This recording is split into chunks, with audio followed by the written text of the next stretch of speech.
My name is Lily. I'm 25 years old, and I've just moved to this small town to start over. The past few years of my life had been a blur of chaotic decisions and missteps, but now, everything felt different. I was determined to leave it all behind, begin anew. But there was something about this town that didn't feel quite right. Something I couldn't explain, a quiet unease that lingered just beyond my reach. It was as if the air itself carried a weight, an unspoken warning I couldn't quite grasp.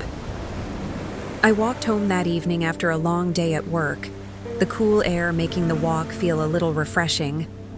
The streets were mostly quiet, and I could hear the distant hum of the city winding down as the sun dipped below the horizon.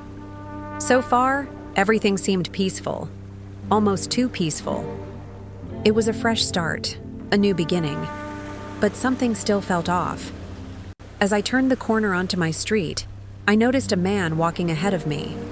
He was tall, with dark hair and a steady, almost too calm gait. We didn't make eye contact at first, but as we crossed paths, he greeted me with a smile. I smiled back, just as polite strangers do, but then he did something that caught my attention. He stopped and turned toward me, as if unsure whether to continue his path. "Hi, I'm Jack," he said, extending a hand. "Just moved to town, Lily," I replied, shaking his hand. "Nice to meet you."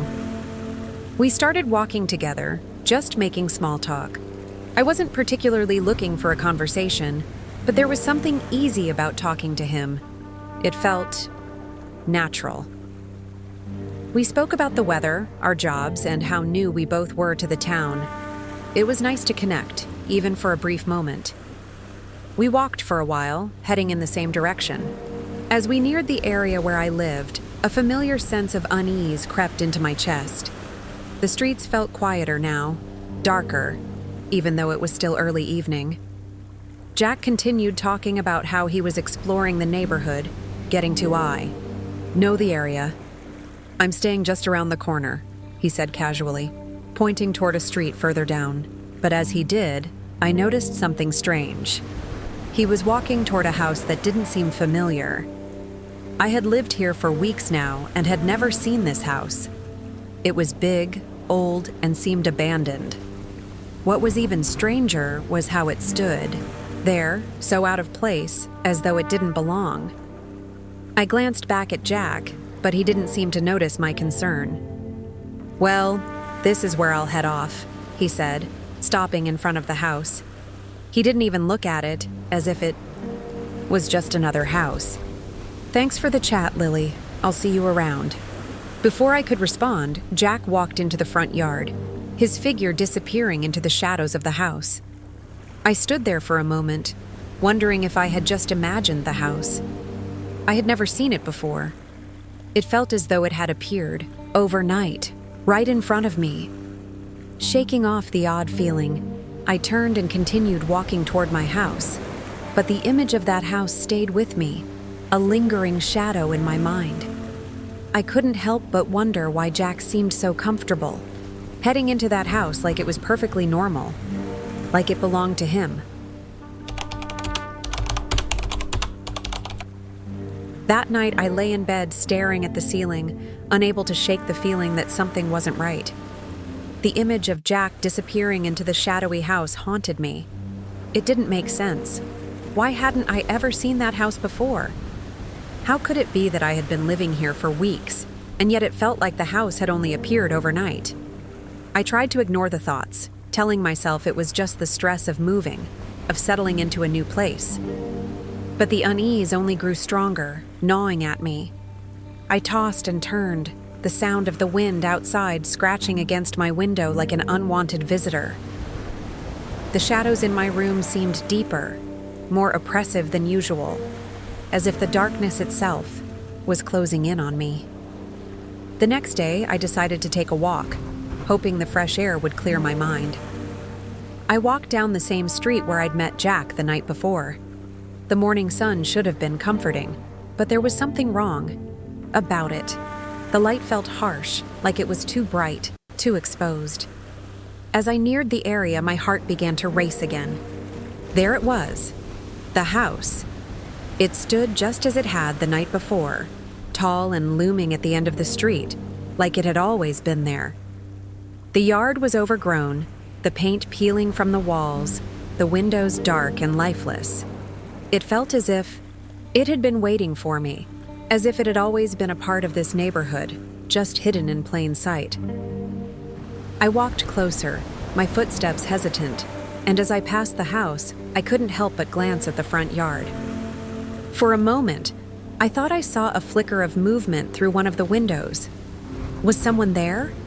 Or had I imagined it? I shook my head, trying to convince myself it was just my imagination, but I couldn't shake the feeling that the house was watching me. I crossed the street, standing across from the house, staring up at it. The hairs on the back of my neck stood up. The house felt alive, as if it were drawing me in, pulling at something deep inside me. I looked up at the windows, half expecting to see Jack's face, anything that would explain what was happening. But all I saw was darkness. And then a noise broke the stillness, a soft creak, like the sound of a door opening. My breath caught in my throat. I turned sharply, but there was nothing. The street was as quiet as ever. I tried to shake off the feeling, telling myself it was just the wind, but deep down, I knew that wasn't true. I looked back at the house, and for the first time, I realized that it wasn't just the house that felt wrong. It was everything around it. The street seemed empty, deserted, as though the whole area had been abandoned for years, even though I knew it hadn't.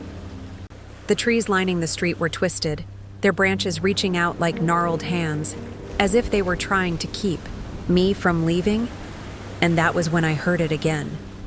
Lily. The voice, soft, faint, yet unmistakable, whispered my name, coming from somewhere within the house.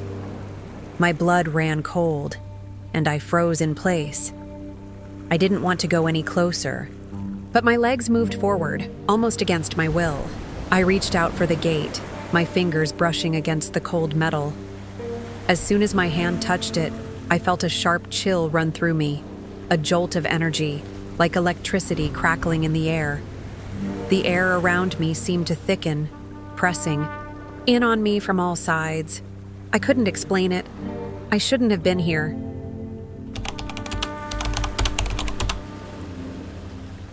I don't remember how I got home. My footsteps felt heavy, like dirt was clinging to the soles of my shoes. My bedroom door looked just as familiar as ever, but this time it felt wrong, off, like something had shifted in the air around it, something I couldn't name but could sure as hell feel. I tried to sleep, truly tried. But every time I closed my eyes, Jack's face flickered behind them, his hollow eyes, that empty smile that never quite reached them. I pulled the curtains shut tight, even though the sky still held the last traces of sunset. I didn't want to see outside ever again. Not after what I'd seen, not after what I thought I saw. But when the darkness finally came, it brought something with it. Something quiet. Something waiting. That night, I had a nightmare. Or at least I told myself it was just a dream. It felt too real, like a memory. That wasn't mine, clawing its way into my head. In it, I went back to that house. Jack's house. Or was it mine? I woke up gasping for breath, my heart slamming against my ribs like it wanted out. And when I looked at the clock, I realized it hadn't been a dream. This was real. Something had left a letter at my doorway. A single page, folded and waiting. Handwritten. In my own handwriting. Come back, Lily. This is your home. I trembled. Who wrote this? How did they know my name? I tried to forget about it. I failed, miserably.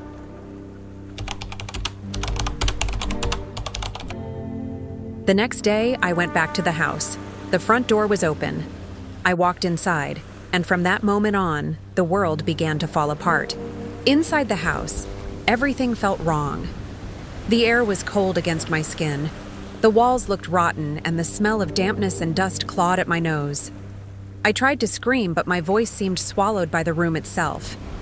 Then I heard it again. Lily. It wasn't Jack. It was another voice, deeper, darker. I walked down the hallway, following the sound, but every step echoed louder than it should have, like something was walking behind me. I saw a shadow behind the curtain, a small figure hiding in the corner. But the moment I stepped closer, it vanished. I tried to run. The front door was gone. So were the windows. I was trapped. And then Jack appeared. His eyes were hollow. His smile, fake. You have to go back. You can't run from it. Jack led me into a large room upstairs. At its center stood a tall mirror, cracked straight down the middle. I looked into it, saw my reflection, but it wasn't me. That thing smiled. "You're finally here," it whispered. I turned around. Jack was gone. Only I remained, staring at the figure watching me from behind the broken glass. I held its gaze too long, and suddenly my body lurched forward. Fast, silent, pulled in like something deeper than glass had reached out and grabbed me. I fell. No ground, no sky, just darkness. Then impact. I woke up in the same room. But everything had changed. The air felt heavier, the walls narrower, and the reflection now stood in front of me. Real, solid, horrifying. Did you really think you could run from yourself? I tried to escape, but the house was alive. Hallways twisted, doors vanished, walls shifted as if they knew I wasn't allowed to leave. Every time I thought I found an exit, I ended up right back where I started. Never moving forward, never truly free. The shadow followed me. Jack did too. Even the house seemed to have eyes, watching, trapping, wanting me. I ran, but my legs felt like they carried 1,000 pounds. I cried, but no tears came. I smashed my fists against the mirror, but it didn't break, as if it knew I wasn't getting out that easily. Every step echoed with the creak of old floorboards, sounding more like a groan of breath than wood. Every second stretched like endless torment. I felt insane, but no, I was still sane. I was just afraid, truly afraid. Not of ghosts or monsters, but of something far closer. Something that might have always been inside me. I found an old photo tucked inside a drawer, yellowed, worn, and unmistakably real. It showed me as a child, standing in front of this house, smiling like I belonged there. But I had no memory of that day, no trace of it in my mind. On the back, scrawled in jagged handwriting, was a short note. "You were born here. You can never leave." My pulse tightened. My breath came faster. I needed answers, someone, anyone, to tell me this was a mistake. But Jack returned before I could run. Silent as ever, he led me downstairs, down deeper, into the basement. And there, I saw something that made my legs buckle beneath me. A chair sat in the center of the room, stained with time and something darker. Around its arms, deep grooves marked where ropes had once been tied. Above it, carved into the wall like a confession no one was meant to read, the words stared back at me. "You did this." I started to remember. I used to live here. This house, these walls, this silence. My father, he killed himself because of me. I couldn't bear the guilt, so I left. I buried every memory, locked them away so deep I almost believed they were gone. I built a new life, far away, or so I thought. But now I know. This house never truly let me go. I dropped to my knees on the cold basement floor, trembling, crying without sound. The air was thick with something unseen, something watching. The kind of silence that doesn't feel empty. It feels full. Full of presence. Full of history. Full of me. The shadow whispered again. Close now. Too close. Did you really think you could run from yourself? I shook my head. No, I couldn't. I never could. It smiled. A slow, empty thing. Then you have to stay here. Forever. I didn't want that. I didn't want any of it. But I couldn't move. Couldn't speak. Couldn't escape. My body felt like it belonged to the house now. Like it had always belonged. Like I'd never really left at all. I turned my eyes to the mirror beside me, and that's when I saw it.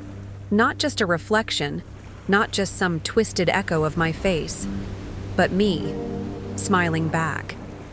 Eyes hollow, lips curled in something between relief and madness. And in that moment, I finally understood. I wasn't the victim. I was part of this house all along. I tried to forget everything. The house, Jack, the voices, all the whispers and terror. I kept moving forward, convincing myself that I was okay. I worked, met new people, even laughed again. But one night, it all came back. In my sleep, I dreamed of endless corridors and mirrors that never reflected me right. And when I woke up, I realized something terrifying. I was writing a letter, the same one I'd once found. Come back, Lily. This is your home. My hands froze as I stared at the words. For the first time, I understood the truth. This wasn't Jack's message. It was mine.